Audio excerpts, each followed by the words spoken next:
کہ ان پہ دیس کی جنتا سسک سسک کے مرے؟ زمین کیا اسی کارن اناج اگلا تھا کہ نسل آدم و حوا بلک بلک کے مرے؟ جہان کہنا کے مفلوج فلسفہ دانوں نظام نو کے تقاضے سوال کرتے ہیں۔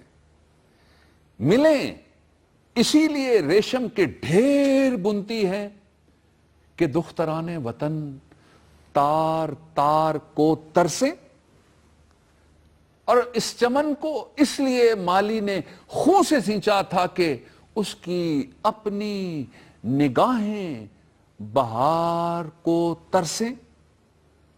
جہان کہنا کے مفلوج فلسفہ دانوں نظام نو کے تقاضے سوال کرتے ہیں۔ زمین کی قوت تخلیق کے خدا بندو، ملوں کے منتظم و سلطنت کے فرزندو، ہزار لاکھ فسردہ گلے سڑے ڈھانچے نظام زر کے خلاف احتجاج کرتے ہیں، نظام زر کے خلاف احتجاج کرتے ہیں، اور خاموش ہونٹوں سے دم توڑتی نگاہوں سے بشر کے خلاف احتجاج کرتے ہیں۔ جہان کہنا کے مفلوج فلسفہ دانوں نظام نو کے تقاضے سوال کرتے ہیں۔